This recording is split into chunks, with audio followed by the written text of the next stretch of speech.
The one thing that's 100% certain in our life is, well, death. Now, out of all of us, musicians live pretty crazy lives. For ages, tons of artists have questioned the idea of death through their music. But what if we tell you that some of these artists actually went ahead and wrote songs about when, how, and why they were going to die?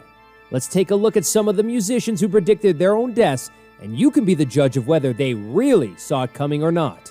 Tupac Shakur. Tupac's death left the whole world stunned. Imagine being just 25 years old with your whole career ahead of you when someone shoots you to death. Pretty unbelievable, right? But let's just say that Tupac always knew that he was going to be living a long life. 2 years before his brutal murder, in an interview with Entertainment Weekly, when asked where he saw himself in 15 years, Tupac replied that he would probably be in a cemetery somewhere turned to ashes. I know how it's going to be when I die. It's going to be no noise. You're going to hear people screaming. I'm going to fade out. And if that wasn't creepy enough, Tupac even foreshadowed his death in one of his songs too, just 2 months before he passed away. The song that was titled Richie Rich featured the lyrics, "I've been shot and murdered. Can tell you how it happened, word for word." Eerily enough, that's exactly how Tupac passed away 2 months later. XXXTentacion, Jassy Onfroy, more famously known as the rapper XXXTentacion, passed away in June 2018 after being fatally shot outside a motorbike dealership in Florida in the middle of a robbery. And as tragic as the incident was, what really left people in shock was the fact that the rapper had actually foreshadowed his own death a few weeks before. The last time XXXTentacion went live on Instagram, he started talking about his own death, saying that if he died a sudden death, he just wanted people to be able to understand his message. The rapper said, "If I'm going to die, or even be a sacrifice, I want to make sure that my life made at least 5 million kids happy." Worst thing comes to worst, I fucking die a tragic death or some shit, and I'm not able to see out my dreams. I at least want to know that the kids perceived my message and were able to make something of themselves. These words show that the rapper was aware of what he would be facing and wanted his fans to carry his legacy and message forward. Amy Winehouse. July 23, 2011 was an incredibly sad day in the world of music when a powerhouse of talent, Amy Winehouse, suddenly passed away due to alcohol poisoning after her long battle with substance abuse.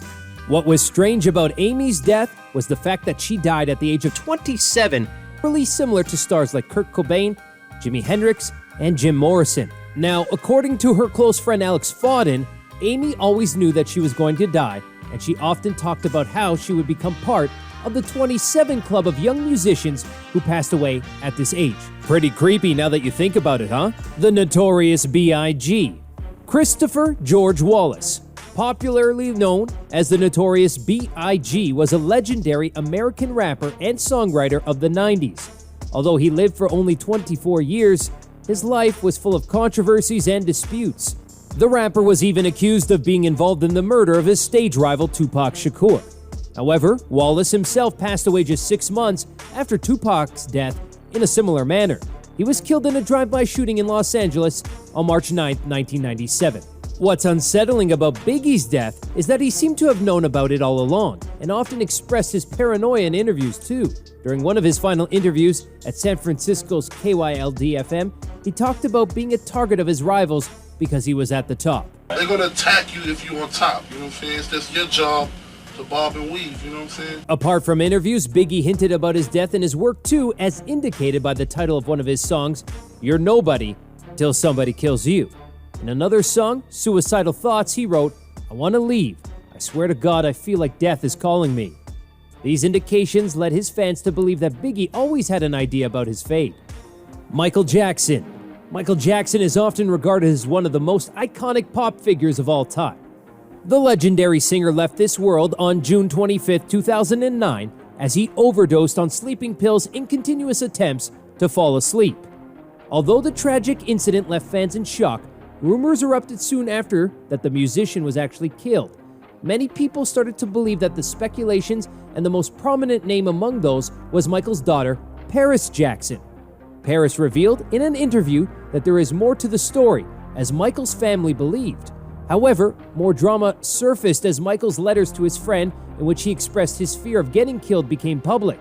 In one of those letters, Michael wrote, "They are trying to murder me, and I'm scared about my life," in another.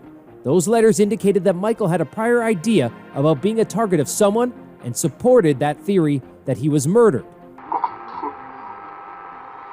They couldn't stop me. They could frame me and say I overdosed him with drugs. Sounds like Michael knew someone was after him, right? Mac Miller. American rapper Mac Miller passed away on September 2018 from a drug overdose, which came as a surprise to everyone.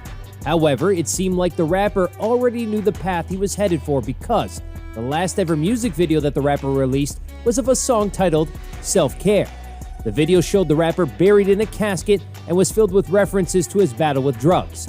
At one point in the video, Mac is seen carving the words Memento Mori on the casket, which translates to the phrase, "Remember that you have to die." Apart from Self-Care, Mac hinted about his substance abuse and overdose, leading fans to believe that he already knew that he wasn't going to be around for much longer. David Bowie. David Bowie passed away on January 10, 2016, 2 days after releasing his final album, Black Star, which people believed is a goodbye note from the singer to his fans. However, it seemed like Bowie knew what he had in store a month before he released the music video from his single Lazarus, where the singer is seen lying on his deathbed being tormented. At the end of the video, we see the singer going into a dark closet, never to be seen again. And while this might have been a coincidence, considering the fact that the singer had been suffering from liver cancer for over 18 months, he probably knew that his time was soon going to be up. Doesn't make it any less creepy though. John Denver, the singer behind the famous song Take Me Home Country Roads and Any Song, tragically passed away in an airplane crash in 1997 when he was piloting his own private plane down the coast of California when the engine failed, sending him crashing into the ocean. John Denver was 53 at the time and the only person aboard. The way Denver died reminded people of a song that he released very early on in his career called Leaving on a Jet Plane, where the singer is saying goodbye to his loved ones before boarding a plane, not knowing when he's going to be coming back home again. The interesting thing about this song is that it was initially named Baby I Hate to Go, only to be re-recorded and retitled by the singer later. Why did he do that?